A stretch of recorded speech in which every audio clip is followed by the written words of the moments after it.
is the worst pain. It's called a suicidal disease. Maximum amount of suicides are committed on this disease because you can't handle the. Oh.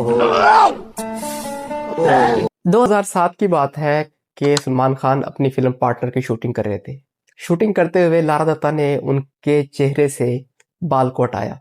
जैसे ही Lara Dutta ने heroine ने बाल को हटाया तो सलमान खान को एक शदीद किस्म का पेन हुआ, जैसे करंट लगता है। ये वो वक्त था जब पहली दफ़ा सलमान खान को ट्राइजेमिनल न्यूरल्जिया का अटैक हुआ था। ये सब कुछ मैंने एक इंटरव्यू में पढ़ा। सलमान खान ने मजाक के तौर पे लारा दत्ता से कहा कि यू आर इलेक्ट्रीफाइंग, आप करंट मारती हैं। ये तो बात हो गई हंसी मजाक की, लेकिन ट्राइजेमिनल न्यूरल्जिया का पेन हंसी मजाक नहीं है।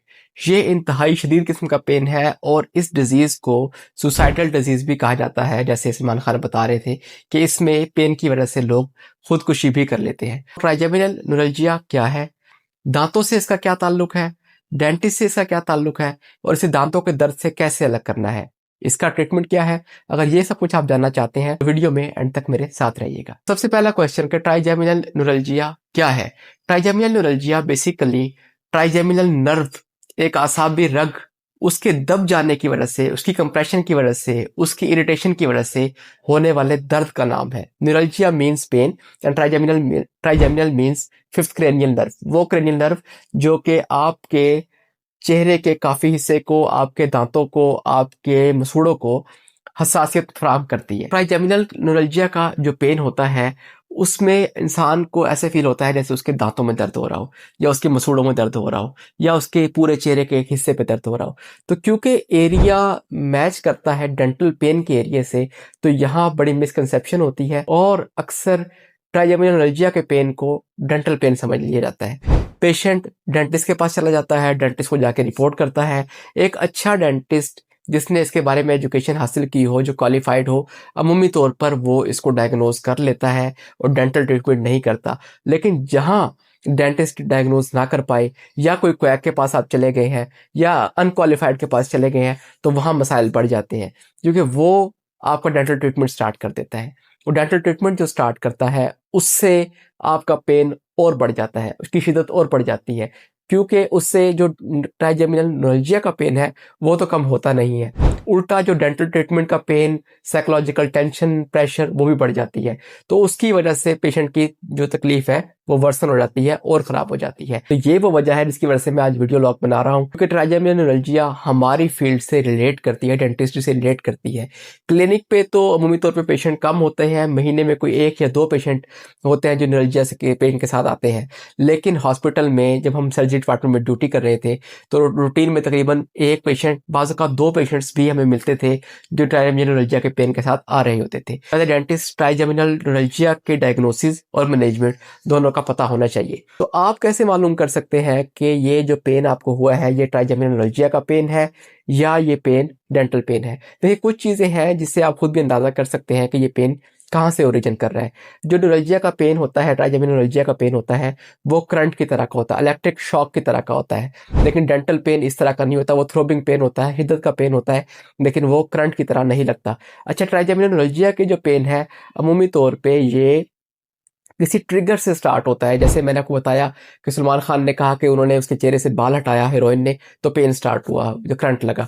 तो ये भी ऐसे ही है हमारे यहाँ उम्मीद तौर पे, जैसे खाना खा रहे हैं उस वक्त ये पेन स्टार्ट हो सकता है च्यूइंग से, या आपने मुंह धोया उससे स्टार्ट हो सकता है, वजू आप कर रहे हैं उससे स्टार्ट हो सकता है। मतलब कोई भी ट्रिगर पॉइंट होगा, उस ट्रिगर पॉइंट से ये फील होगा। अगर खाना खाते हुए ये पेन स्टार्ट होता है तो भी मुसीबत होती है कि पेशेंट फिर समझता है कि डेंटल पेन है, डेंटल पेन से वो रिलेट करता है और डेंटिस्ट के पास चला जाता है। बेसिकली ट्रिगर इफेक्ट होता है, उससे वो ट्रिगिंग हुई होती है, उससे पेन बढ़ा होता है, वो डेंटल पेन नहीं होता।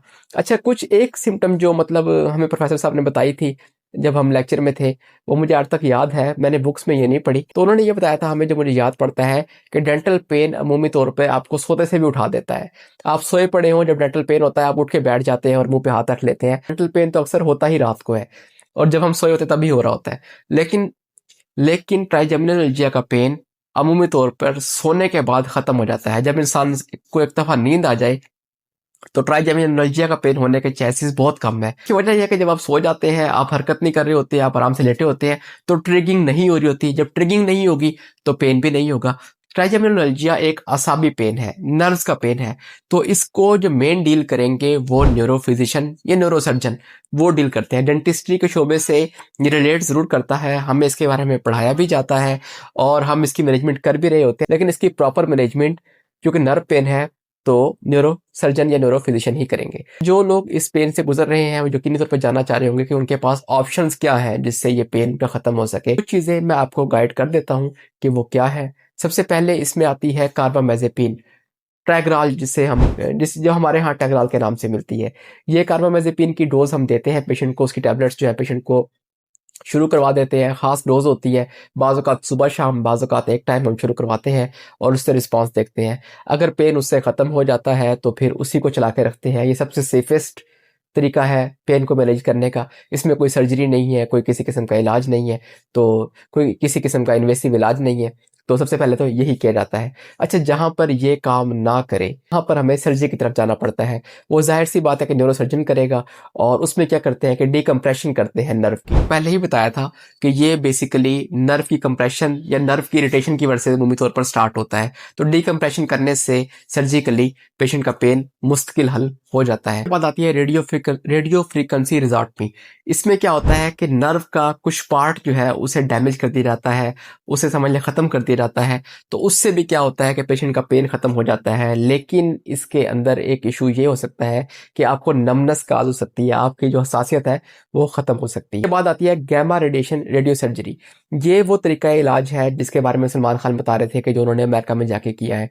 अच्छा, गैमा नाइफ सर्जरी में क्या होता है कि फोकस रेडिएशन आपके नर्व पे डाली जाती हैं। उससे क्या होता है कि आपका पेन जो है ग्रेजुअली फ़ौरन ख़त्म नहीं होता, आहिस्ता आहिस्ता पेन पे कंट्रोल हो जाता है। इसका सबसे बड़ा फ़ायदा यह है कि इसमें कोई चीरा नहीं लगता, कोई इंसिजन नहीं दिया जाता, कोई सर्जरी उस तरह नहीं होती। ये थी गैमा नाइफ रेडियो सर्जरी। इसके अलावा क्या होता है, ग्लिसरॉल का इंजेक्शन लगा दिया जाता है जहाँ से नर्व ओरिजिनेट कर रही होती है, लेकिन इसके अंदर भी नर्व का परमानेंट डैमेज हो जाता है और नर्व परमानेंट डैमेज होने से आपको नमनेस काज हो सकती है। तो होपफुली इसके बारे में आपको मैंने आगाही दे दी हो। अगर कोई क्वेश्चन हो तो कमेंट्स में ड्रॉप कर दें, इंशाल्लाह मैं आपको उसका रिस्पॉन्स दूंगा। Thank you.